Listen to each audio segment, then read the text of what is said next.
Bueno, esto continuando con la explicación del segundo punto de evapotranspiración según Feynman. Bueno, me desconcentro un poco que no sé cuando no puedo mirar aquí que esté grabando o no, entonces eso me distorsiona la concentración. Entonces, retomando el tema del problema anterior, hayamos quedado por acá en el cálculo de H sub n, ¿cierto? Entonces, aquí tenemos el R del albedo, que después vamos a ver que es 0.25. Tenemos alfa, que es una constante de Steve-Boltzmann con respecto a la radiación. Y tenemos prácticamente todo para calcular la radiación neta. Después, para calcular el Feynman, también necesitamos calcular esta evaporación media del aire. Con base en esta ecuación, ¿cierto? En la velocidad del viento, en la presión de vapor y en la presión de saturación de la atmósfera a temperatura de rocío, para después finalmente aplicar la ecuación de Feynman de evapotranspiración, de si bien el H sub n y este es su A. Entonces, según el método de Feynman, esta ecuación me da la evapotranspiración potencial en milímetros día a la pendiente de la curva de la temperatura que sale de la tablita que les había mostrado en el principio, la tabla 1. H sub n, la radiación neta de la ecuación está larga, donde está el albedo y la constante de Boltzmann. E sub A, que es la ecuación que calculamos aquí con base en la velocidad del viento y en las presiones de vapor. Y gamma es la constante piso psicométrica, que es una constante atmosférica, 0.44 milímetros de mercurio con respecto a cada grado centígrado. Bueno, entonces, continuando con esto, entonces calculamos la presión atmosférica al aire por la temperatura de rocío, que me da E sub D, con base en humedad relativa, ¿cierto? De 12,38, habiendo calculado antes la presión de vapor de 16,50, que lo hemos visto. Calculamos el A, que les había comentado en la ecuación en la ecuación que estoy aquí señalando acá en la parte de abajo. Aquí la tengo otra vez repetida. 0.29 por coseno de la latitud, ¿cierto? Entonces, en este caso la latitud es 28,4 grados, entonces me da un resultado ahí de 0,2559 la constante de Boltzmann. La temperatura de pasado grados Kelvin, los 19 grados centígrados pasados grados Kelvin me da 292. Bueno, aplico este factor, la constante de Boltzmann por la temperatura en grados Kelvin en la cuarta me da 14,613. El albedo, entonces yo consulto de los libros, entonces ese albedo lo podemos tomar de 0.25 para zonas verdes. Aquí yo les había colocado una tablita.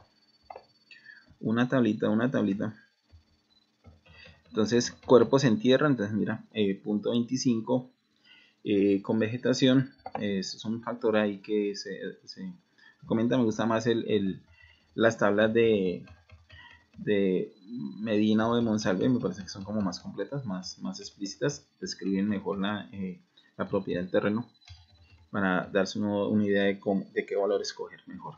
Bueno, ese es el valor del albedo.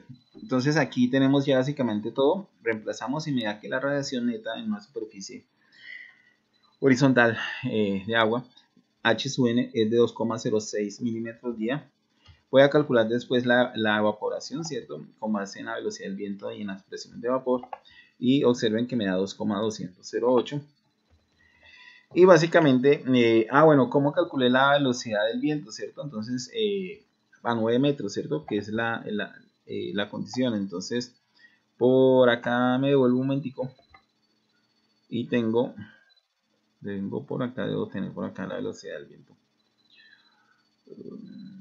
Calculé. Si está calculada. Parece que no.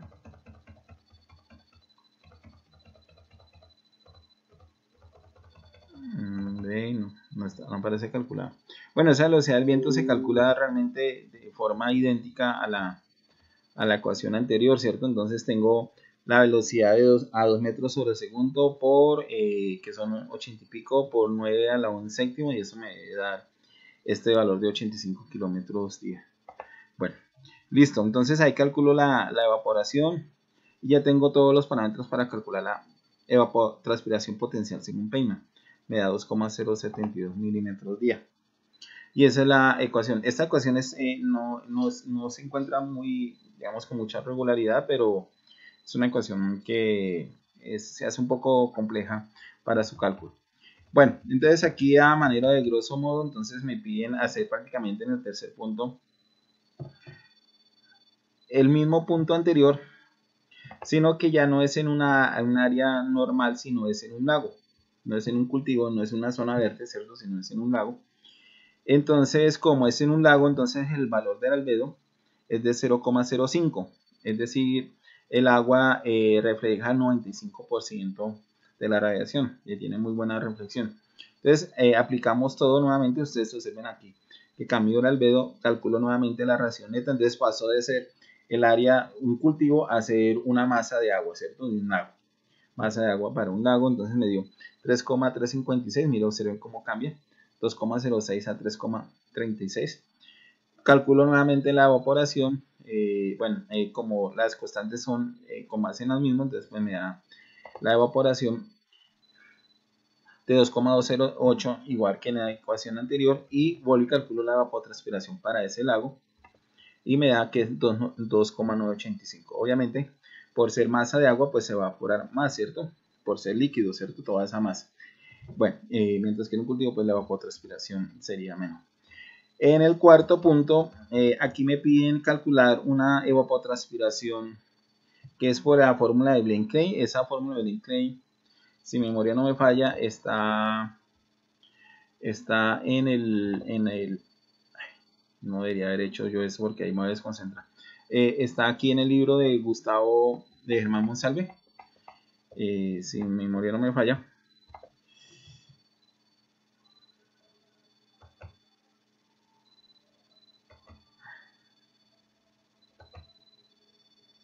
Me embarré. Bueno, esa ecuación debe estar por acá.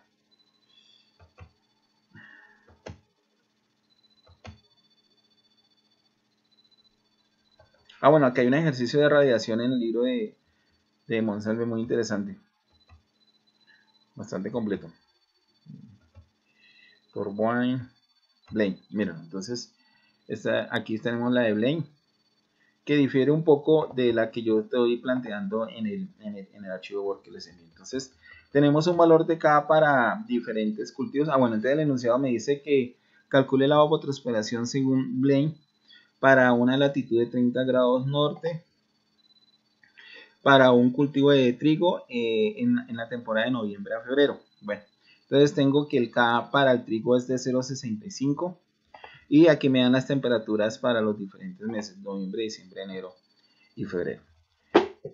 Tengo el valor, el parámetro PSUI, es que no alcanzo a leer, PSUI, que son los porcentajes mensuales de horas diurnas para usar la fórmula de Clay. Entonces voy y ubico la latitud, ¿cierto? Y con los meses de noviembre y diciembre para poder aplicar la ecuación de Blaine-Clay. Entonces me dice que la ecuación de Blaine-Clay es esta ecuación, 2,54 por K por F, donde evapotranspiración es para una época de cultivo en centímetros, me da la evapotranspiración.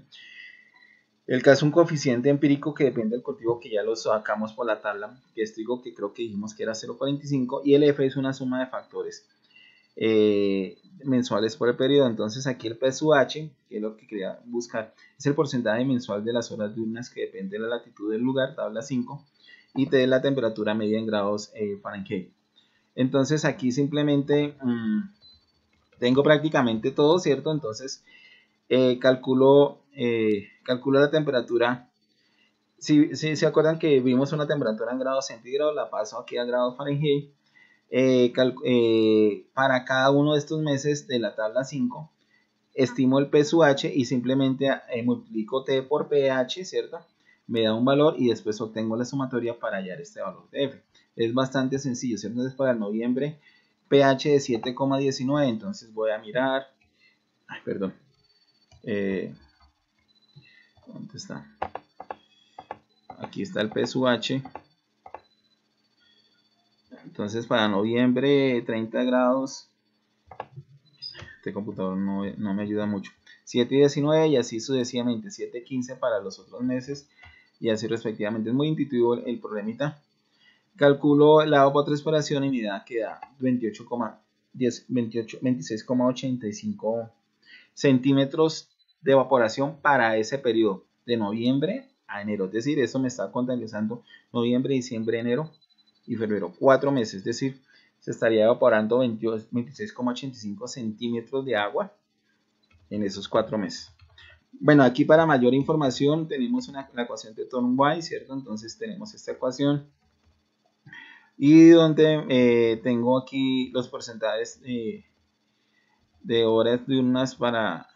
bueno, aquí repetí esta tabla para estimar esta longitud L sub A y tenemos que calcular un coeficiente que se llama una constante empírica, que es por medio de esta ecuación, para poder aplicar la ecuación de Thorne-Wise. Esa es bastante sencilla. Bueno, espero no haber terminado con esta explicación. Quedo pendiente de las dudas o de las inquietudes que ustedes tengan de ejercicios. Estaré contestando lo más rápido posible sus dudas o sus inquietudes. Bueno, muchas gracias, muy amable.